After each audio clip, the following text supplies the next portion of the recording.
नमस्कार, आप देख रहे हैं पॉलिटिकल आइडिया। मैं हूं प्रदीप कुमार। मित्रों, वर्तमान में संसद का शीत सत्र चल रहा है और इस शीत सत्र के दौरान ही कांग्रेस पार्टी की पूर्व राष्ट्रीय अध्यक्ष सोनिया गांधी का जन्मदिन मनाया गया और इस जन्मदिन के कार्यक्रम में अखिलेश यादव भी मौजूद थे।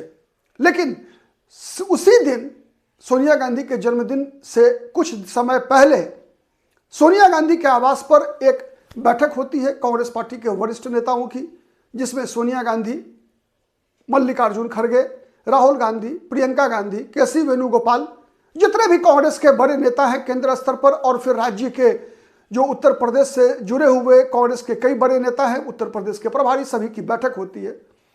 और इस बैठक के दौरान जो कांग्रेस पार्टी ने फैसला किया उससे एक बात स्पष्ट दिखती है कि जो गलती कांग्रेस ने बिहार चुनाव के संदर्भ में किया वो गलती कांग्रेस के अनुसार उत्तर प्रदेश में नहीं करने जा रही है। तो सवाल उठता है कि कांग्रेस से बिहार के संदर्भ में गलती क्या हुई और उत्तर प्रदेश में वो गलती नहीं दोहराएंगे तो वो कौन सी बात है। तो उसमें दो तीन बातें निकल कर आई है। सबसे पहली चीज, जो राहुल गांधी, मैं बार बार बताता आ रहा हूं कि लोकसभा में जब से प्रतिपक्ष के नेता बने हैं तब से राहुल गांधी के अंदर एक छटपटाहट है, एक कसमकस है। एक बात समझ में आई है, विगत लोकसभा चुनाव के दौरान जो अभियान चले हैं और वर्तमान में बिहार विधानसभा चुनाव के दौरान भी जिस प्रकार की इंडिया अलायंस के अन्य घटक दलों के द्वारा जिस प्रकार की बयानबाजी हुई, जिस प्रकार के कर्तव्य दिखाए गए, उससे राहुल गांधी के मन में एक बात तो लगभग घर कर चुकी है कि कांग्रेस का, जब तक कांग्रेस का कायाकल्प नहीं होगा तब तक केंद्र में नरेंद्र मोदी की सरकार को चुनौती देना असंभव है। विशेषकर जो क्षेत्रीय दल है, चाहे वो बिहार में आरजेडी हो, तेजस्वी यादव की पार्टी हो, या फिर उत्तर प्रदेश में अखिलेश यादव की पार्टी हो, या फिर पश्चिम बंगाल में ममता बनर्जी की पार्टी हो, इनके बलबूते पर, या फिर दिल्ली और पंजाब में आम आदमी पार्टी हो, इनके बलबूते पर, इनके सहयोग से कभी भी भारतीय जनता पार्टी को केंद्र की राजनीति में चुनौती, बड़ी चुनौती नहीं दी जा सकती। ठीक है, 10-20 सीटें ऊपर नीचे होता रहेगा, यह अलग विषय है, लेकिन आप यह नहीं कह सकते कि नरेंद्र मोदी को चुनौती मतलब सत्ता से बाहर कर देना संभव होगा क्षेत्रीय दलों के सहारे। क्यों ऐसी बातें मैं भी कह रहा हूं और शायद कांग्रेस की भी समझ बनी है, उसके कई कारण, कई उदाहरण मैं बता रहा हूं। 2 उदाहरण काफी होगा। एक तो चलिए चुनाव से पहले क्या हुआ। चुनाव से पहले जब नीतीश कुमार, जिसके तरफ इशारा उमर अब्दुल्ला ने भी किया है विगत दिनों, उमर अब्दुल्ला ने क्या कहा? उमर अब्दुल्ला ने कहा कि इंडिया अलायंस नीतीश कुमार को साथ में नहीं रख सकी।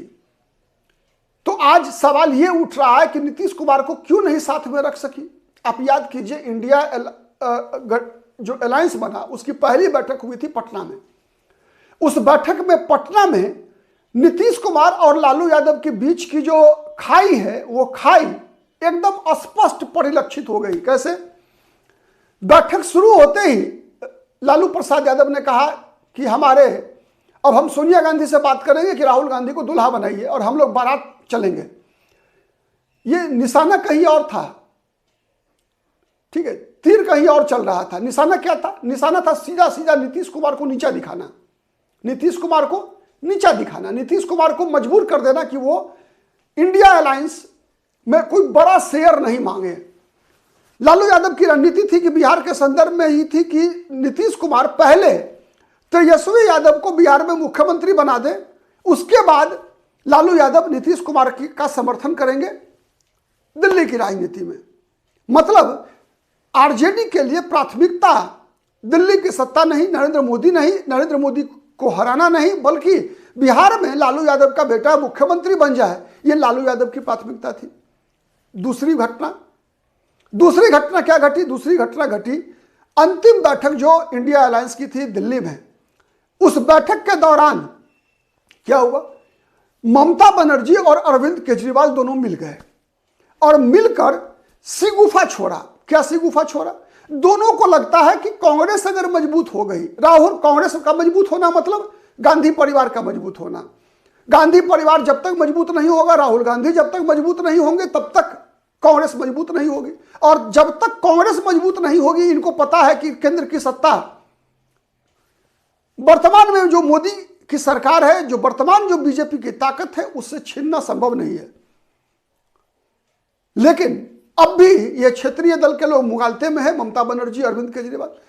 सबको लगा कि राहुल गांधी की मजबूती का मतलब है कि उनके राज्यों में उनकी स्थिति कमजोर होगी। इसीलिए उन लोगों ने एक नाम बढ़ाया मल्लिकार्जुन खड़गे का, कि मल्लिकार्जुन खड़गे को हम लोग जो है प्रधानमंत्री पद का उम्मीदवार घोषित कर दें। मतलब यहां भी निशाने पर राहुल गांधी, बिहार में निशाने पर मुख्यमंत्री की कुर्सी, लालू प्रसाद यादव के का पुत्र तेजस्वी यादव का हित, और वहां बंगाल और दिल्ली की राजनीति। मतलब स्थानीय राजनीति के कारण ही कांग्रेस को किनारे करो या राहुल गांधी को किनारे करो, अंतोगत परिणाम क्या होना था? परिणाम तो यही होगा कि उसका लाभ किसको मिलता है? भारतीय जनता पार्टी को। हो गई, आई गई बात हो गई, चुनाव भी लड़े गए, कांग्रेस की सीटों की संख्या बढ़ गई, 99 तक पहुंचा सांसदों की संख्या। कह सकते हैं पिछले चुनाव की तुलना में, 19 की तुलना में थोड़ी सम्मानजनक सीट हुई, और इस सम्मानजनक सीट को ही आपने विजय की तरह, माने एक तरह से ममता बनर्जी को बंगाल में अगर बढ़त मिल गई तो ममता बनर्जी खुश। उत्तर प्रदेश में अखिलेश यादव को 37 सीटें मिल गई, अखिलेश यादव खुश। मतलब अखिलेश यादव का मकसद पूरा, ममता बनर्जी का मकसद पूरा। बिहार में लालू यादव का पुत्र तेजस्वी यादव मुख्यमंत्री पद के उम्मीदवार बन गए, उनका मकसद पूरा। कांग्रेस को क्या मिला? कुछ भी नहीं, कुछ भी नहीं। यही बातें राहुल गांधी भी लगातार कहते आ रहे हैं, संकेतों में, ठीक है, संकेतों में। उसका परिणाम क्या हुआ? बिहार में कांग्रेस पार्टी ने राहुल गांधी के नेतृत्व में बड़ी कोशिश की। बड़ी कोशिश यह हुई कि नीतीश कुमार के 20 वर्षों के एंटी इनकम्बेंसी के खिलाफ एक माहौल बनाया जाए, नीतीश कुमार को मुद्दा बनाया जाए, और नीतीश कुमार के खिलाफ के जो वोट हैं उनको संगठित किया जाए। इसीलिए कांग्रेस की रणनीति थी कि मुख्यमंत्री पद का उम्मीदवार घोषित किए बगैर चुनाव में जाया जाए, लेकिन क्षेत्रीय दल आरजेडी की जिद के आगे कांग्रेस को झुकना पड़ा। जबकि कांग्रेस का प्रयास था कि दलित, अति पिछड़ा, कई मल्टीपल चॉइस के साथ चुनाव में जाया जाए, लेकिन वो चीजें संभव नहीं हुई। परिणाम क्या हुआ सबको पता है। परिणाम आने के बाद क्या हुआ कि अखिलेश यादव ने, समाजवादी पार्टी ने फिर अपने दिल की बात निकालकर बाहर कर दी। दिल की बात क्या निकाली? समाजवादी पार्टी के प्रवक्ताओं ने कहा कि अब समय आ गया है जब इंडिया अलायंस का नेतृत्व राहुल गांधी करने में सक्षम नहीं है। राहुल गांधी, मतलब हार का कारण बिहार में तेजस्वी यादव, हार का कारण आरजेडी, और जिम्मेवारी किसकी? राहुल गांधी की। तो समाजवादी पार्टी के लोगों ने कहा कि अब समय आ गया है जब इंडिया अलायंस, मतलब विपक्ष का चेहरा जो है, अखिलेश यादव को बना दिया जाए। ममता बनर्जी के पार्टी के लोग बंगाल में चुनाव में नारा लगाते हैं, देश का प्रधानमंत्री कैसा हो, ममता बनर्जी जैसा हो। तो आप इस राजनीति को समझ लीजिए। इसी राजनीति को काउंटर करने के लिए अब कांग्रेस पार्टी ने एकला चलो की रणनीति बनाई है। आपको याद होगा पिछली बार उत्तर प्रदेश का दौरा हुआ था राहुल गांधी का 10 सितंबर को, लगभग 3 महीना हो गया। ये जो बैठक हुई, इस बैठक में यह तय हुआ कि राहुल गांधी दलितों का, पिछड़ों को अपनी पार्टी से जोड़ने के लिए लगभग 25 कार्यक्रम तय किए गए हैं राहुल गांधी का उत्तर प्रदेश में। मैंने पहले भी कहा है, फिर एक बार दोहरा दूं, कांग्रेस का जो बिहार और उत्तर प्रदेश में जो स्थिति कमजोर हुई, उसके 3 कारण रहे। पहला कारण रहा कांग्रेस पार्टी का कि 80 से 90 के दौरान कांग्रेस पार्टी ने जिस प्रकार से मुख्यमंत्रियों को ताश के पत्तों की तरह बदला, उस कारण से कांग्रेस के स्थानीय छत्रप बिहार उत्तर प्रदेश में विकसित नहीं हो सके। जैसे मध्य प्रदेश में थे, राजस्थान में बच गए थे। राजस्थान, मध्य प्रदेश जैसे राज्यों में बच गए थे। मध्य प्रदेश में अर्जुन सिंह हो, दिग्विजय सिंह हो, ये सब बचे। इसलिए नहीं बचे कि वहां ताश के पत्ते की तरह नहीं बदले गए मुख्यमंत्री, बल्कि इसलिए बचे कि मध्य प्रदेश, राजस्थान जैसे राज्यों में कोई क्षेत्रीय दल नहीं था उसका लाभ उठाने के लिए, कांग्रेस की गलती का लाभ उठाने के लिए। लेकिन बिहार और उत्तर प्रदेश में लाभ उठाने के लिए समाजवादी पार्टी, मुलायम सिंह यादव, और बिहार में लालू प्रसाद यादव थे। दूसरी गलती कांग्रेस की हुई मंडल आयोग का विरोध करना। वहां भी मध्य प्रदेश राजस्थान में कांग्रेस की इस गलती का लाभ उठाने के लिए कोई क्षेत्रीय दल नहीं था, इसीलिए कांग्रेस वहां बच गई। मध्य प्रदेश हो, राजस्थान हो, हिमाचल हो, दिल्ली हो, इसलिए मैंने मध्य प्रदेश राजस्थान का नाम लिया, क्योंकि ये जो उत्तर भारत का इलाका है इसमें बिहार उत्तर प्रदेश के बाद ये दो राज्य बड़े राज्य हैं। उत्तर भारत की जिसे काउ बेल्ट कहते हैं उसकी बात मैं कर रहा हूं। जहां जहां क्षेत्रीय आधार पर विकल्प मिला वहां वहां कांग्रेस के मतदाताओं ने पाला बदल लिया, कांग्रेस को छोड़कर क्षेत्रीय दलों के साथ चले गए। तो जैसे मंडल की राजनीति में हुआ वैसे ही मंदिर की राजनीति में भी हुआ।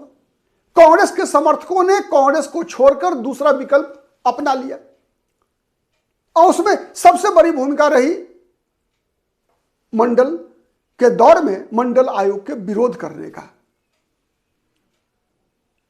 कांग्रेस के साथ जो दलित थे, जो पिछड़ा वर्ग था, वो सब कांग्रेस के साथ छोड़ दिया।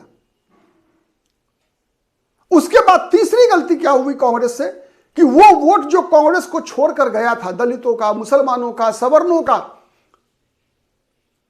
वो सब वापस आ सकता था। लेकिन कांग्रेस ने गलती ये किया बिहार और उत्तर प्रदेश में कि बिहार और उत्तर प्रदेश में जब लालू यादव की पार्टी या मुलायम सिंह यादव की पार्टी अपने सबसे कमजोर स्थिति में पहुंची तब उनको बचा लिया कांग्रेस पार्टी ने सहारा देकर।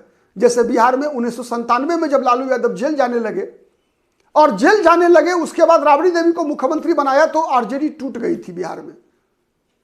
कई बड़े नेता आरजेडी के छोड़कर चले गए थे लालू यादव को। उस गिरते हुए सरकार को बचाकर कांग्रेस पार्टी ने अपना बचा खुचा जनाधार भी गंवा दिया। मतलब दलित चले गए थे, पिछड़े चले गए थे मंडल आयोग का विरोध करने के कारण। मुसलमानों के नेता बन गए थे राम मंदिर आंदोलन में लालू यादव और मुलायम सिंह यादव। लालू यादव ने आडवाणी का रथ रोककर और मुलायम सिंह यादव ने कारसेवकों पर गोली चलवाकर। आजम खान का साथ था मुलायम सिंह यादव के साथ। और तीसरी गलती किया जो कांग्रेस का जो सवर्ण वोट बैंक था या और जो भी शहरी मध्यम वर्ग का वोट था, जो अराजकता को किसी भी कीमत पर स्वीकार नहीं कर सकता था, ऐसे लोगों ने कांग्रेस का साथ इसलिए छोड़ दिया क्योंकि कांग्रेस पार्टी ने मुलायम सिंह यादव और लालू यादव का समर्थन कर दिया। तो कांग्रेस के पास बचा कुछ नहीं। कांग्रेस के सब माने जो भी आधार वोट था कांग्रेस का वो सब के सब कांग्रेस के हाथ से निकल गया। आज बिहार और उत्तर प्रदेश में जो आप कांग्रेस को देख रहे हैं चौथे पांचवें नंबर की पार्टी, उसका यही तीन प्रमुख कारण है। अब कांग्रेस के पास दो रास्ता है।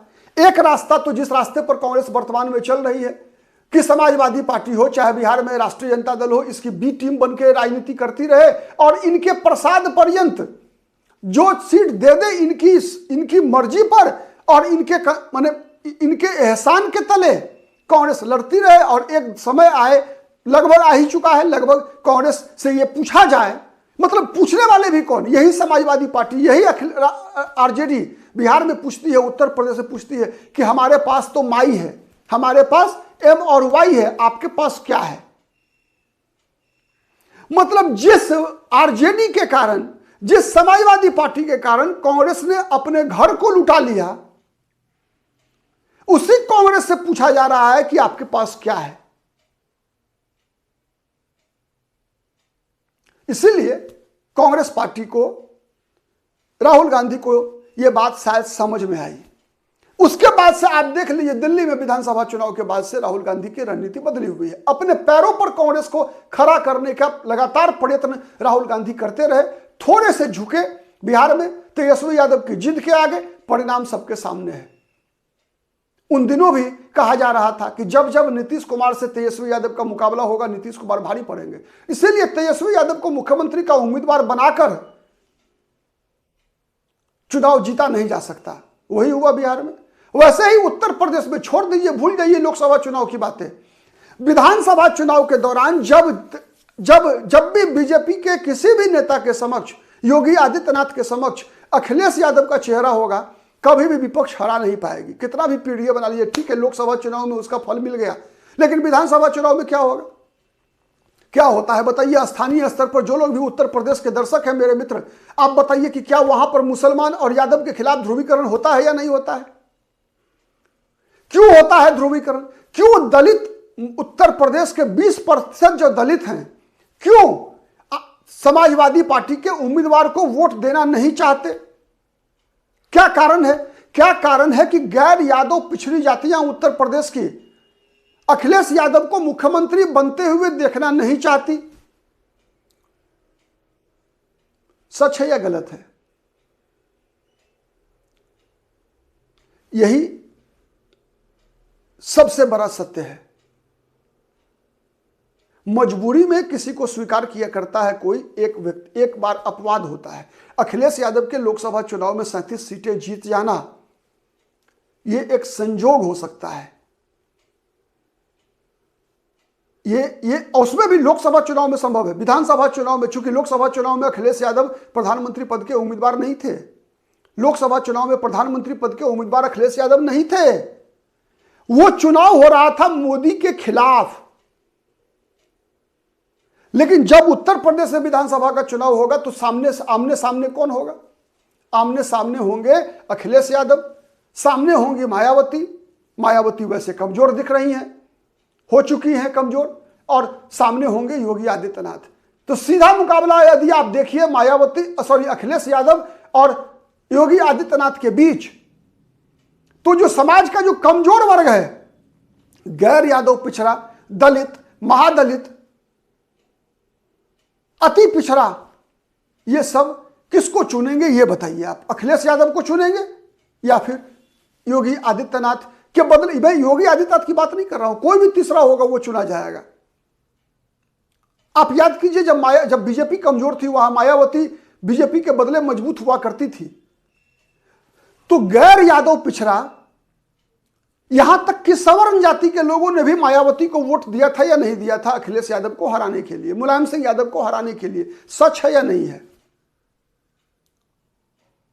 इसीलिए उत्तर प्रदेश की राजनीति में भी जितना बड़ा ध्रुवीकरण बीजेपी के खिलाफ होता है, उतना ही बड़ा ध्रुवीकरण अखिलेश यादव के खिलाफ भी होता है। सच है या नहीं है? उत्तर प्रदेश में भी 3 तरह का ध्रुवीकरण होता है। एक ध्रुवीकरण होता है बीजेपी के खिलाफ, दूसरा ध्रुवीकरण होता है मुसलमानों के खिलाफ, तीसरा ध्रुवीकरण होता है अखिलेश यादव और यादव जाति के खिलाफ। सच है या नहीं है? तो यादव और मुसलमान एक तरफ जब है तो बड़ा ध्रुवीकरण किसके खिलाफ होगा बताइए? यही उत्तर प्रदेश की राजनीति का सच्चाई है। इसीलिए राहुल गांधी के निशाने पर उत्तर प्रदेश का 70% वोट बैंक है, जिसमें कांग्रेस अपना आधार बढ़ाने का, आधार बनाने का, आधार को एक तरह से मजबूत करने का कोशिश कर सकती है। देखना है राहुल गांधी क्या करते हैं।